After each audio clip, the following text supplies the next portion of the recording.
ये क्वेश्चन पूछा गया है फ्रॉम पुणे। बड़ा अच्छा क्वेश्चन है। ये डायग्राम मैंने बना दिया, जिस डिस्प्ले बता दूं साथ साथ। A 1 metre long rod drop keeping it horizontal, छोड़ दे, हॉरिजॉन्टल नीचे गिरेगी, from a height of 20 metre. The end a of rod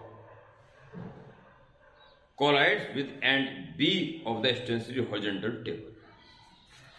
इसका एंड A है और इस टेबल के इस एंड B से टकराएगी, collides। The impact is perfectly elastic। जब इम्पैक्ट इलास्टिक हो तो एनर्जी कंजर्व रहती है, ठीक है। The post impact angular velocity of rod is 10 alpha in radian per second। Find value of alpha, मतलब कि एंगुलर वेलोसिटी निकालनी है कुल मिला के, एंगुलर वेलोसिटी निकालनी है कुल मिला के। देखो प्यारे बच्चों, कैसे ये क्वेश्चन होगा।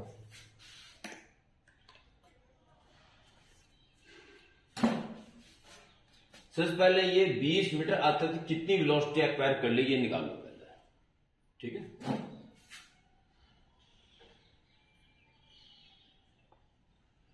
v square is equal to u square plus 2gh, 0 square plus 2 into ये 20 दे रखी, जिस हिसाब से 10 का ही गुंजाइश है बन रही है, और हाइट है 20, 2gh तो 400।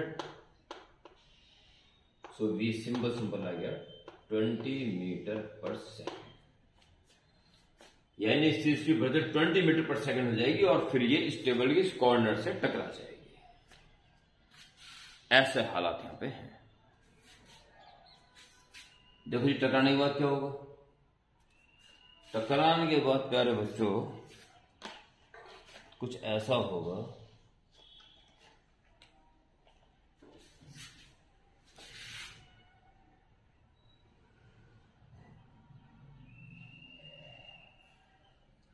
सेंटर ऑफ मास चाहता है यहां तक उसकी स्पीड होगी थी 20 मीटर पर सेकेंड, और फिर टकरा गया था। टकराने के बाद इसकी नीचे की तरफ स्पीड v मान लो, और साथ साथ रोटेशन भी हो जाएगा टकराने से। रोटेशन की स्पीड एंगुलर वेलोसिटी ओमेगा मान लो, लास्ट में ओमेगा ही निकालना है कुल। ऐसे हालत है जी, ठीक है। जो घूमेगी ये तो सेंटर ऑफ मास के अबाउट अब लेके चलेंगे।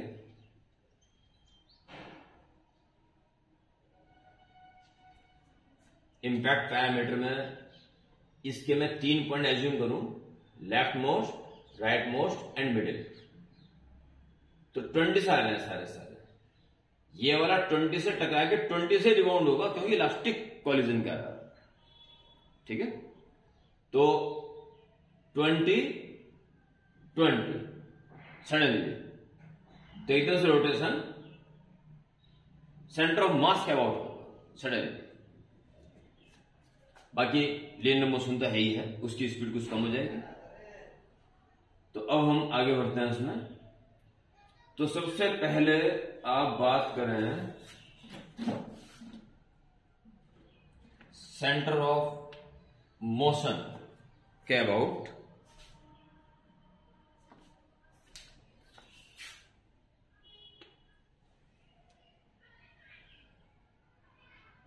इंपल्स अगर फोर्स F लगा हो और वो डेल्टा t टाइम तक लगा हो केवल,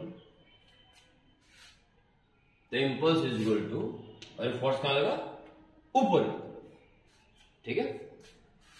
तो ऊपर की तरफ impulse is equal to change in momentum. तो फाइनल मोमेंटम कितना हो गया, मास का m मान लीजिए, उसने दिया नहीं है पर हमें जरूरत पड़ेगी। तो m इंटू वी फाइनल हो गया, परंतु नीचे की तरफ हो,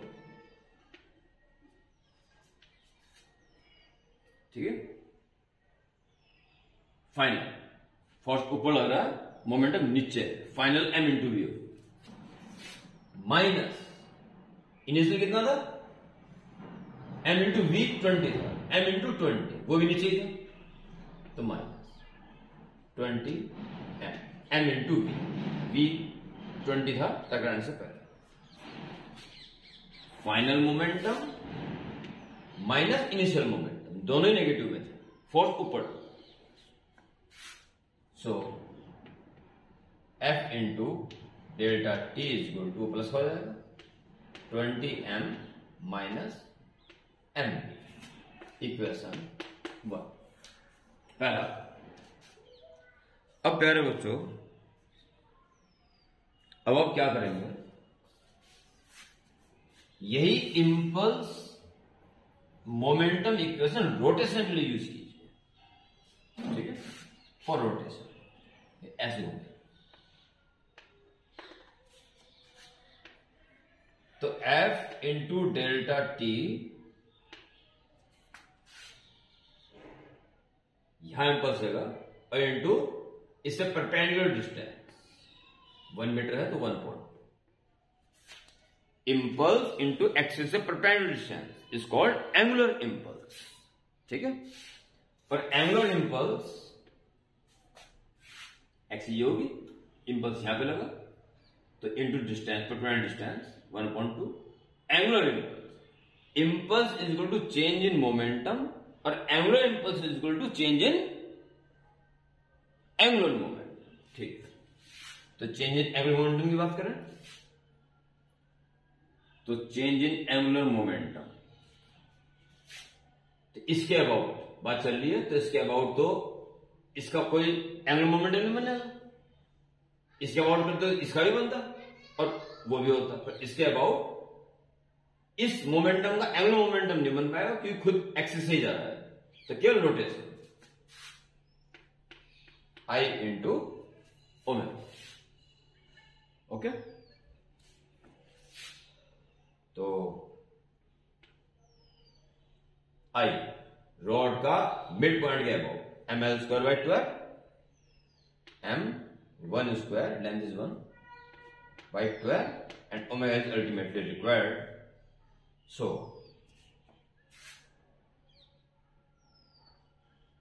F दिखा दे रहा स्क्रीन में, ठीक है। F into delta t is equal to 2 से कट जाएगा, m ओमेगा बाई 2 इंटू पहुंच जाएगा तो कट के 6 है, इक्वेशन 2। इन दोनों से इस एफर्ट का काम पहले खत्म करते हैं, फिर सोचते हैं बाद में क्या होगा। From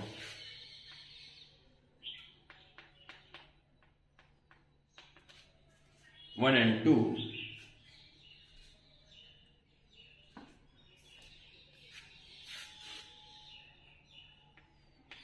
$20m minus mv is equal to m omega upon 6, m omega upon 6, m common आ जाएगा, कॉमन आने के बाद कैंसिल हो जाएगा। So 20 minus v is equal to omega by 6। कैसे जरूरत पड़ेगी देख लेंगे बाद में, ये छोड़ देंगे। ओमेगा चाहिए, यानी इसके लिए v की जरूरत पड़ेगी, या v और ओमेगा की एक और इक्वेशन जरूरत पड़ेगी, तो उसको देखते हैं। इंपैक्ट परफेक्ट इलास्टिक है, इसलिए काइनेटिक एनर्जी कंजर्व रहेगी बिल्कुल ड्यूरिंग द कोलिजन। तो एनर्जी कंजर्वेशन के अकॉर्डिंग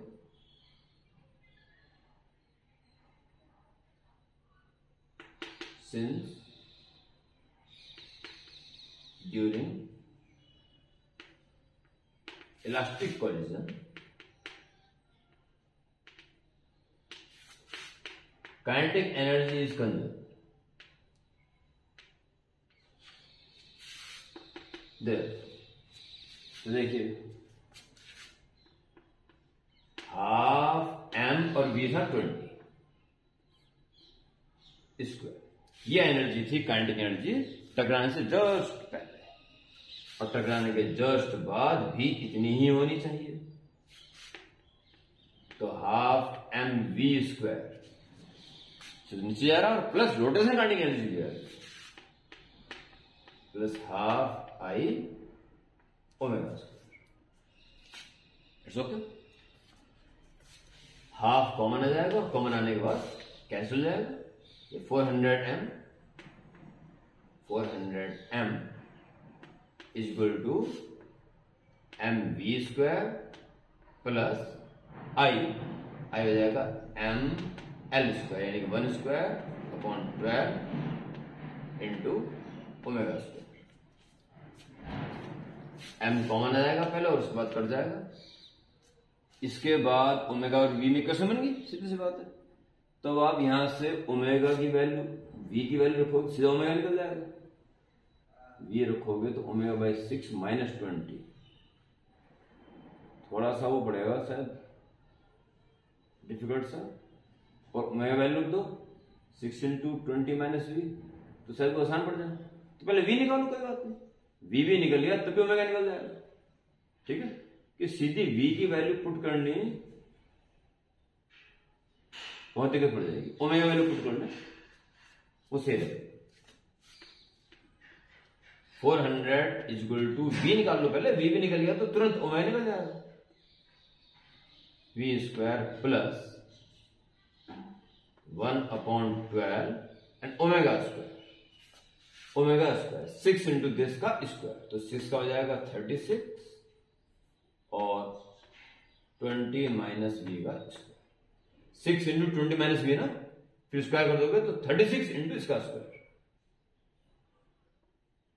ठीक, 36, तो ये आ गया 400 is equal to v square plus 3 400 plus v square minus 40v, तो 3v square plus v square 4v square. ठीक है जी, और माइनस के 120v, ये भी हो गया, ये भी हो गया, ये भी हो गया। 300 माइनस 400 800 इज इक्वल टू 0। ठीक है, एक बार स्क्रीन चेक कर लेता हूं, सब ठीक हो रहा भगवान दया से। तो 4 का डिवाइड दे दो, we square minus 30v plus 4 दूनी 8 200 इज इक्वल टू 0। तो क्या फैक्टर हो जाएंगे, 200 10 और 20 सीधे लिख दो, v माइनस 10 और v minus 20 is equal to 0। 200 जाएगा माइनस 30 आ जाएगा, सही ना। अब v का 20 तो हो नहीं सकते, क्योंकि इनिशियल 20 तो बाद में 20 रहती, रोटेशन एनर्जी कहां से आएगी। तो hence v is equal to 10 metre पर सेकेंड, सिंस वी कांट 20, या v को 20 से तो कम ही होना पड़ेगा, तभी रोटेशन एनर्जी में उसका आंसर आएगा, शुड बी 20 मीटर पर सेकेंड। ठीक है, v की वैल्यू आ गई 10, तो v की वैल्यू 10 आ जाने से तो क्या दिक्कत है, from 3 20 minus 10 is equal to omega by 6। एक बार स्क्रीन चेक, बड़ी समस्या है स्क्रीन चेक करने की, चलो बस तो हो गया। तो omega is equal to 10 into 60। ठीक है जी, बाकी वो ये कह रहा है कि ओमेगा को कह रहा हो 10 alpha is equal to 60। Omega 10 alpha, तो अल्फा वैल्यू बताओ, तो 10 अल्फा रख दो, अल्फा निकाल लो बस। तो क्या आ जाएगा, अल्फा इज इक्वल टू 6। ठीक है, रेडियन पर सेकंड से खुद ही कह दिया। तो हमें खाली वैल्यू पुट करनी है इन रेडियन पर सेकेंड। फाइंड द एल, ये इसका आंसर। तो ये बड़ा अच्छा क्वेश्चन है और इसमें कई सारे नए कॉन्सेप्ट जुड़ते हैं, जैसे आप बारीकी से देखें तो बहुत सारी बातें उसमें आप कैच करेंगे। ओके प्यारे बच्चों।